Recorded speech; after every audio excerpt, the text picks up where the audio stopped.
પણ એમણે એવું કેમ ના કીધું કે વિદેશી દારૂ પીવાનું બંધ કરો? એટલે ઘણીવાર ઘણા લોકોને ગભરાટ તૂટે છે કે નરેન્દ્ર મોદી હવે ટીવી પર આવીને શું બોલશે. આવી બધી બોગસ વાતોથી કશું થતું નથી. લોકો તેલ ખાવાનું ઓછું કરે તો જે લોકો વધારે ખાતા હોય એ ઓછું કરી શકે, પણ એ ના કરે ને. આપણે ત્યાં તો ગુજરાતમાં તો એક બહુ જુદા પ્રકારની પરિસ્થિતિ છે. આપણને આશ્ચર્ય થાય એટલું બધું તેલ વાપરવામાં આવતું હોય છે. તમે એમ કહો કે વિદેશ પ્રવાસ ના કરશો, ફરવા ના જશો, અને તમે પોતે જતા રહો તરત જ. એવું બોલ્યા પછી ત્રીજે દાડે તમે જ જતા રહો. દેશના વડાપ્રધાન નરેન્દ્ર મોદીએ જાહેરાત કરી છે કે હાલ દેશના લોકોએ વિદેશ પ્રવાસ ટાળવો, સોનું ખરીદવું નહીં. આ ઉપરાંત વાત કરી છે જો શક્ય હોય તો વર્ક ફ્રોમ હોમની ફરીથી આદત પાડવી. આ ઉપરાંત પણ ઘણી બધી વાતો કરી છે. તો આ સમગ્ર મામલે આપણી સાથે વાત કરવા માટે અત્યારે હાલ અર્થશાસ્ત્રી હેમંત કુમાર શાહ છે, તેમની સાથે જ વાત કરીએ. સર, સ્વાગત છે આપનું સોમાન પર. આત્મનિર્ભરતાની સર જે તમે વાત કરી રહ્યા હતા, પણ વાત તો એવી જ છે કે મોટાભાગની વસ્તુ આપણે ચાઇના કે બીજા દેશોથી મંગાવીએ છીએ, અને જે મેડ ઇન ઇન્ડિયા પણ છે એમાં ઘણી બધી વસ્તુ એવું છે કે ખાલી અહીંયા આપણે એસેમ્બલ જ કરીએ છીએ. આપણે આટલા બધા નિર્ભર તો દુનિયાની બીજી વસ્તુઓ પર છે. અને આ તમામ વસ્તુઓની જયારે વાત થાય ત્યારે નેતાઓ પહેલા પોતે તો લાગુ કરતા નથી. ચશ્મા હોય, પેન હોય કે ગાડીઓ હોય, કપડા હોય, બધું તો વિદેશથી આવે છે. અને પબ્લિકે જ આત્મનિર્ભર બનવાનું છે. નેતાઓ તો પછી ફેન્સી વસ્તુઓ, ફેન્સી કપડા, એ વડાપ્રધાન હોય કે પછી હોમ મિનિસ્ટર હોય કે તમામ નેતાઓ હોય, એમને બધું વિદેશી વાપરવું છે, અને આપણે બધું આત્મનિર્ભર કરીને મેડ ઇન ઇન્ડિયા વાપરવાનું. એટલે મહત્વનો મુદ્દો એ છે કે તમે જો પોતાના વતનમાં સુધારો કરવા માંગતા હો તો લોકોના વર્તનમાં સુધારો મહત્વનો મુદ્દો ત્યાં જ આવીને એટલે સરકારે અને સરકારના માણસોએ પોતાના વર્તનમાં સુધારો કરવાની છે. એ જ્યાં સુધી નહીં થાય ત્યાં સુધી આ બધી સુભિયાણી કલાઓ કશા કામમાં લાગવાની નથી. એક સીધી વાત કરીએ આપણે. તમે જુઓ કે એમણે સોનાની વપરાશ ના પાડી, બરાબર. માની લો કે આખા દેશમાં બધા સોનું બની ગયું, આપણે એક મિનિટ માટે માની લઈએ તો થાય એવું કે બધા સોનીઓ બેકાર થઈ જાય, બધા ઝવેરીની દુકાનો વાળા થઈ જાય, એના માલિક અને એ દુકાનો એ પણ બધા. હવે આ લોકોની સંખ્યા કેટલી હશે તમે જરા વિચારો. આશરે 1 કરોડ સોનીઓ, ઝવેરીઓ ને એમને ત્યાં કામ કરનારા ગુમાસ્તાઓ બેકાર થઈ જાય. હવે એ આપણને પોસાય એમ છે કરવું? બેકારી ઉભી કરવાનું પોસાય એમ છે કરવું? 20મી સદીના એક મહાન બ્રિટિશ અર્થશાસ્ત્રી, જેમનું નામ 20મી સદીના અર્થશાસ્ત્રીઓમાં પહેલું આવે, એમનું નામ છે જ્હોન મેનાર્ડ કેઇન્સ. અને આ કેઇન્સે એવું કહેલું કે બચત કરવી એ વ્યક્તિગત સદગુણ છે, પણ સામાજિક દુર્ગુણ છે. હું વ્યક્તિગત રીતે બચત કરું મારી આવકમાંથી તો એ બહુ સારી વાત કહેવાય કે માણસ બચત કરે અને ભવિષ્યની ચિંતા કરે. પણ આખો સમાજ જો બચત કર્યા કરે અને કશું વાપરે જ નહીં તો બજારમાં જે વસ્તુઓ અને સેવાઓ ઉત્પન્ન થાય છે એ વપરાય નહીં તો મંદી આવે. એટલે જો લોકો સોનું ખરીદવાનું બંધ કરી દે છે તો આશરે 1 કરોડ લોકો બેકાર થઈ જશે એ નક્કી. હવે આપણે શું કરવું છે જરા વિચાર, બરાબર. એટલે મેં કહ્યું એમ સરકારે સોનાની આયાત ઉપરની જકાત વધારવાની જરૂર હોય છે. એ મોંઘું કરી નાખવું જોઈએ તો સરકારને આવક પણ થાય, અને જો ભાવ બહુ વધે તો પછી લોકો ઓછી ખરીદી પણ કરે. સમજવાની મને લાગે છે કે આવશ્યકતા છે. એટલે આત્મનિર્ભરતાનો જે આખો મુદ્દો છે ને એ મને લાગે છે કે વાહિયાત છે. અને સ્વદેશી વાપરો એવો મુદ્દો પણ વાહિયાત છે. એનું એક અગત્યનું કારણ એ છે કે મહાત્મા ગાંધીનું સ્વદેશી અને નરેન્દ્ર મોદીનું આત્મનિર્ભરતા, એ બેમાં મોટો ફેર છે. અહીંયા આત્મનિર્ભરતાનો અર્થ એવો કરવામાં આવે છે કે વિદેશી કંપનીઓ આવે, ભારતમાં ઉત્પાદન કરે, ભારતમાં વેચે, નફો કમાય અને નફો વિદેશમાં લઈ જાય તો વાંધો નથી. આને એ આત્મનિર્ભરતા છે. ગાંધીનું સ્વદેશી એવું નહોતું. ગાંધીના સ્વદેશીનો અર્થ સમજવાની જરૂર છે. ગાંધીનું સ્વદેશી કેવું ખબર છે કે ગુજરાતના લોકો જો પંજાબના ઘઉં ખાય ને તો એ ગાંધીનું સ્વદેશી ના કહેવાય, જો ગુજરાતમાં ઘઉં પાકી શકતા હોય તો. બરાબર, આને ગાંધીનું સ્વદેશી કહેવાય. એટલે ગાંધીના સ્વદેશીમાં અને નરેન્દ્ર મોદીની આત્મનિર્ભરતાની કલ્પનામાં બહુ મોટો તફાવત છે, એ હકીકત છે. આંકડો એવું કહે છે કે 5,000 થી વધારે વિદેશી કંપનીઓ અત્યારે ભારતમાં કામ કરે, 5,000 થી વધારે. અને ભારતના શેર બજાર 11,000 થી વધારે વિદેશી કંપનીઓ રોકાણ કરે. અને એમને આપણે બોલાવીએ છીએ, એ આવે એને માટે નિયમો હળવા કરવામાં આવે છે. એ લોકો જે માંગે છે એવા નિયમો બનાવવામાં આવે છે. તો પછી આત્મનિર્ભરતા કેવી રીતે થાય? આ મને લાગે છે કે ખળકપટ છે એમ સમજવું જોઈએ. જી. હવે આ બધી બાબતોની વચ્ચે જ્યારે રશિયા પાસે આપણે ઓઇલ ખરીદવાની જે રૂટીન આપણું હતું એ ઓછું કરી દીધું કે બંધ જ કરી દીધું, અને અત્યારે હાલ અમેરિકાએ ચાઇનાની જે મુલાકાત હતી અને એની અંદર બહુ જ પોઝિટિવ જે હતી બધી વાતો કરી બંને દેશના સંબંધોને લઈને. ટ્રમ્પ હોય તો ટ્રમ્પે પણ કહ્યું ચાઇના સાથે સારા સંબંધ રાખવા માંગે છે, આ તે સારા મિત્રની વાત કરી દીધી. તો આપણે બધા જોડે બગાડવાનું, આપણે ખાલી અમેરિકા જોડે સારું રાખવાનું, ને પછી એ બધે ભાઈબંધી કરી આવે તો પછી કેમનું આપણા દેશની શું હાલત થાય? ના, આ એક વિદેશ નીતિનો મુદ્દો છે, પણ વિદેશ નીતિ સંપૂર્ણપણે રાજકીય હોતી નથી, એ આર્થિક પણ હોય છે. એટલે એ પ્રકારના સંજોગોમાં અમેરિકા સાથેના આપણા જે આર્થિક સંબંધો છે અને રાજકીય સંબંધો છે એની શું હાલત થઈ છે એ આપણે સૌ જાણીએ છીએ. એટલે એની વિગતવાર ચર્ચા અત્યારે નથી કરવી, પણ એક અગત્યનો મુદ્દો ધ્યાનમાં લઈએ. અને એ મુદ્દો એ છે કે અમેરિકન રાષ્ટ્ર પ્રમુખ ડોનાલ્ડ ટ્રમ્પ આપણને એમ કે તમારે રશિયા પાસેથી તેલ નહીં ખરીદવાનું, અને આપણે એ આદેશને માની લઈએ તો આના જેવી બીજી ગુલામી કઈ હોઈ શકે? એ તમને એમ કે વેનેઝુએલા પાસેથી તેલ ખરીદો, કારણ કે હવે હમણાં 2 દાડા પહેલા એમને કહ્યું એમ વેનેઝુએલા એ અમેરિકાનું 51મું રાજ્ય છે. તો એ બધું કેવી રીતે થઈ શકે એ સમજવાની આવશ્યકતા છે. એટલે ડોનાલ્ડ ટ્રમ્પ જે કંઈ કહે છે એ બધું સ્વીકારી દેવું અને પછી એમ કેવું કે આપણે એક સાર્વભૌમ દેશ છીએ. તો મને લાગે છે કે આ એક જુઠ્ઠાણું. ભારતના બંધારણના આમુખમાં આપણે પહેલી લીટીમાં એવું લખેલું છે કે ભારત એક સાર્વભૌમ દેશ હશે. કે કોઈ વિદેશી કંપની, કોઈ વિદેશી સરકાર, વિદેશી લોકો, વિદેશી જૂથો, વિદેશી સંસ્થાઓ જે કંઈ કહે છે એ આપણને યોગ્ય હશે તો આપણે સ્વીકારીશું, કોઈની ધમકીને વશ નહીં થઈએ અને કોઈનું કહ્યું માનીએ નહીં. એ સાર્વભૌમત્વનો અર્થ છે. હવે આપણને ધમકી આપે ડોનાલ્ડ ટ્રમ્પ અને આપણે એ માની લઈએ, સ્વીકારી લઈએ, તો મને લાગે છે કે બહુ ખરાબ બાબત છે, અને એમાં આપણે આપણું પોતાનું સાર્વભૌમત્વ ગુમાવ્યું કહેવાય. બીજી સૌથી મોટી વાત કે હમણાં અમારે પણ ચર્ચા થતી હતી કે તેલ ખરીદવાની આ બધી વાત તો બરોબર છે, એની અંદર ઈંધણ આપણું બધું આવી ગયું, પણ ખાવાનું જે એડિબલ ઓઇલની વાત હતી, એમણે નરેન્દ્ર મોદીએ એવું કહ્યું કે તેલ પણ ખાવાનું પણ ઓછું કરો. તો પછી અર્થશાસ્ત્રની દ્રષ્ટિમાં એડિબલ ઓઇલની હાલની પરિસ્થિતિને શું કઈ લેવા દેવા ખરા?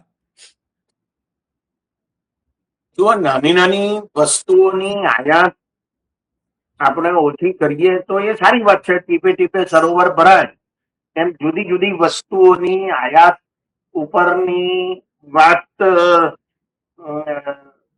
આપણે સમજવી જોઈએ. પણ એમણે એવું કેમ ના કીધું કે વિદેશી દારૂ પીવાનું બંધ કરો? એવું કેમ ના કીધું મને નથી સમજાતું ખરેખર. એમણે એવું કેમ ના કીધું કે બધા દેશના ધનવાનો વિદેશી કાર ખરીદવાનું બંધ કરો? તમે તેલ ખાવાની ના પાડો છો પણ વિદેશી દારૂ પીએ લોકો તો વાંધો નહીં એમ.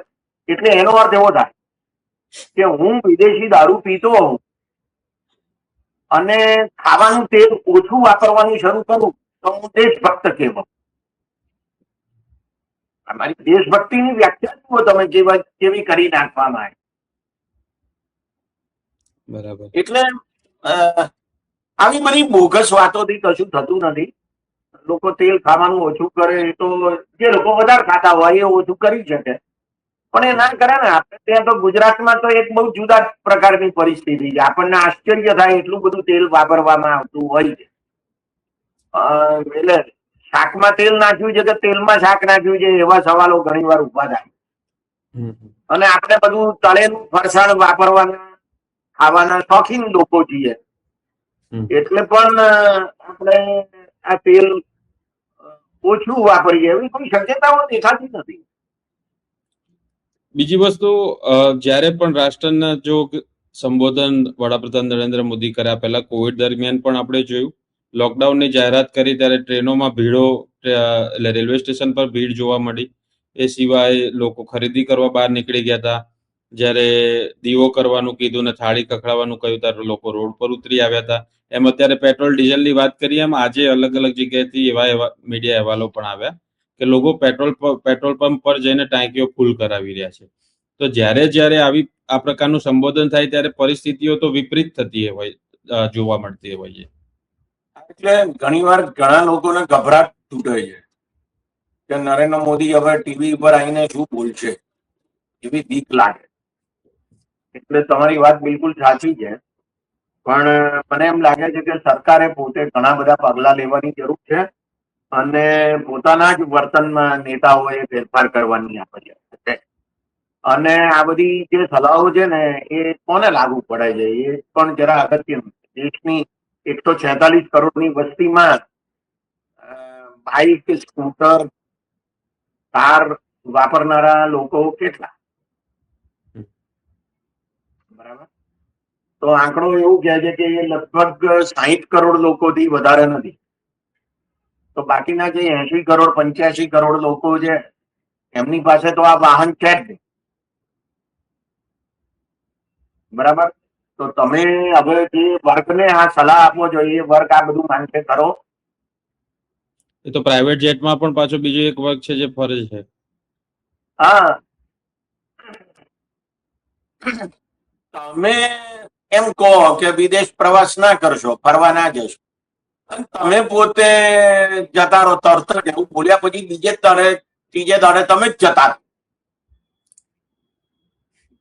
તો આ તો સમજાતું નથી કે પણ એ તો દેશની પબ્લિકે નથી જવાનું ને, પણ જ્યારે દેશના વડા હોય એમને તો વિદેશ જઈને પ્રોટોકોલ એવી. આ એક પ્રકારનો દંભ છે. ગુજરાતમાં હમણાં પટેલોએ નરેન્દ્ર મોદીને એક એવોર્ડ આપ્યો, સરદાર રત્ન એવોર્ડ. મને એવું લાગે છે કે કોઈકે એમને દંભ રત્ન એવોર્ડ પણ આપવો જોઈએ. કારણ કે આટલો મોટો દંભ તો બીજું કોઈ ના કરે ને.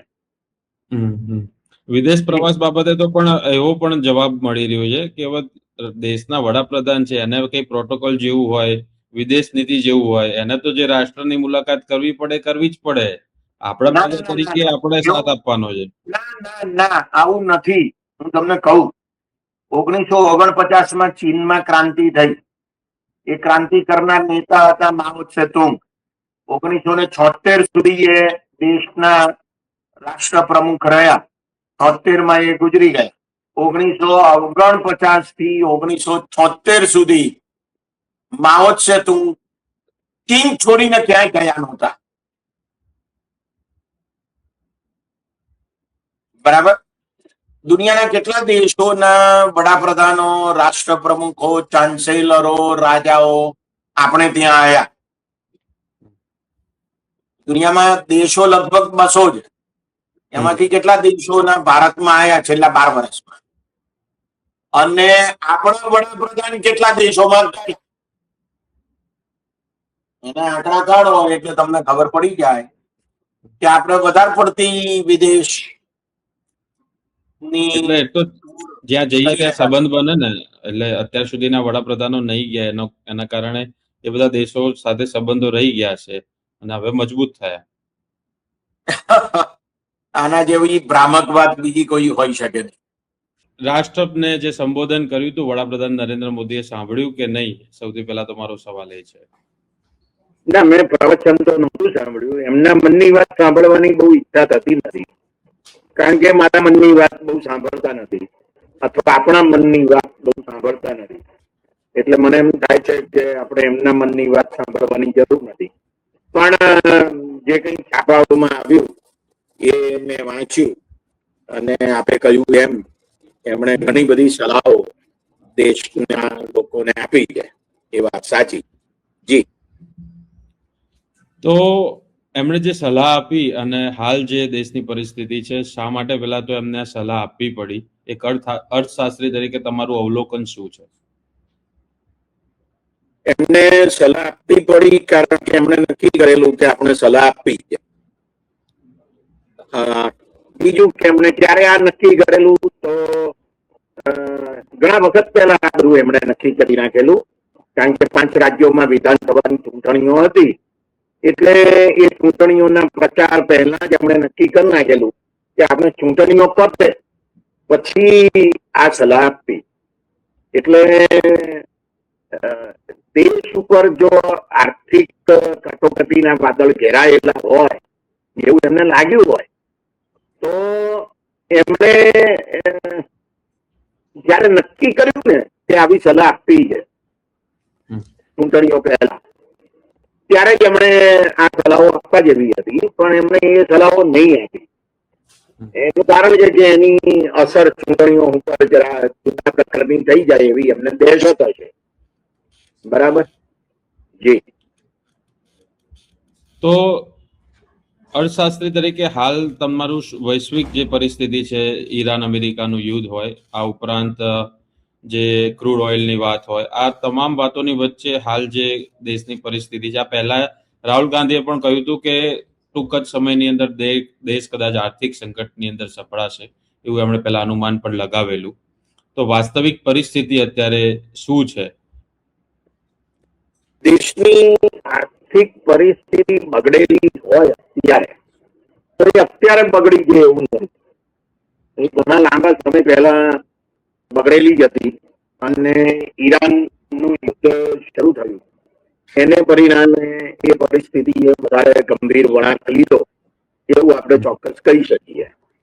એટલે પરિસ્થિતિ આજે બગડી છે એમ ના કહી શકાય. ઘણા લાંબા સમયથી એ બગડેલી છે અને વધારે ને વધારે બગડતી જાય છે એમ પણ કહી શકાય. હવે આ પરિસ્થિતિ બગડી ગઈ એવું કેમ કહેવામાં આવે છે, તો એનો એક સૌથી મહત્વનો મુદ્દો એ છે કે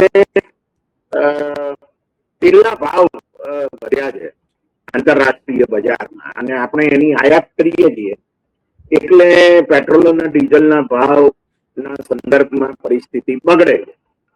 અને ખાનગી કંપનીઓ નાયરા જેવી એને તો પેટ્રોલ ડીઝલના ભાવમાં વધારો કરેલો જ છે, પણ સરકારી કંપનીઓએ નહોતો કર્યો. હવે એ કરશે. એનું કારણ એ છે કે ચૂંટણીઓ પતી ગઈ છે, એટલે હવે બહુ વાંધો નહીં આવે, એટલે હવે એ કરી શકે છે વધારો, એવી શક્યતાઓ છે. એટલે નરેન્દ્ર મોદી એમ કહે છે કે ભાઈ તમે પેટ્રોલ અને ડીઝલ વાપરવાનું ઓછું કરો અને તમે બસમાં અને ટ્રેનમાં જાઓ. હવે આટલી ભયંકર ગરમીમાં જે ટ્રેનોમાં લોકો લટકતા જાય છે એમને માટે કઈ સારી સુવિધા ઉભી કરી હોય એવું તો દેખાતું નથી. અને બસોમાં પણ પરિસ્થિતિ બહુ ખરાબ છે. બરાબર. તો મારો કહેવાનો મુદ્દો એ છે કે જાહેર બસ વ્યવસ્થા અને ટ્રેન વ્યવસ્થા જો સારી ના હોય અને બહુ જ આસાનીથી એ ઉપલબ્ધ ના હોય, એવા પ્રકારના સંજોગોમાં આવી સલાહ નકામી છે. લોકો પોતે બાઇક, સ્કૂટર અને કાર વાપરે છે, એનું એક અગત્યનું કારણ તો એવું પણ છે ને કે જાહેર બસ વ્યવસ્થા અને ટ્રેન વ્યવસ્થા ખોરવાયેલી છે, વ્યવસ્થિત રીતે ચાલતી નથી અને મોંઘી પણ પડે છે ઘણી વાર. જો તમે સુવિધાજનક વ્યવસ્થામાં જવા માંગતા હો, એટલે વોલ્વો બસમાં જવા માંગતા હો અમદાવાદ થી વડોદરા, તો તમને મોંઘું પડે, અને સાદી બસમાં તમને ભાડું ઓછું હોય પણ એમાં કદાચ લટકતા જવું પડે, ભયંકર ગરમીમાં જવું પડે, ગરમ પવન બારીમાંથી આવતો હોય એવી બારીઓ હોય. તો કહેવાનો મુદ્દો એ છે કે સુવિધાજનક વ્યવસ્થા, જાહેર બસ વ્યવસ્થા અને ટ્રેન વ્યવસ્થા નથી, અને છતાં એમ કહેવામાં આવે કે તમે એ વાપરો, તો એ તો વિચિત્ર બાબત કહેવાય. એટલે લોકો કઈ આ સલાહને માનવાના નથી, એ કરી છે. અને બીજી વાત કે વધારે બાઇક, વધારે સ્કૂટર, વધારે કાર વેચાય, બરાબર, ઉત્પન્ન થાય અને વેચાય, તો એને આપણે વિકાસની નિશાની ગણીએ છીએ. એટલે નરેન્દ્ર મોદી જો એમ કે તમે આ બધું ના વાપરો, તો એનો અર્થ એવો થાય કે નરેન્દ્ર મોદી વિકાસ કરવા ઈચ્છતા નથી.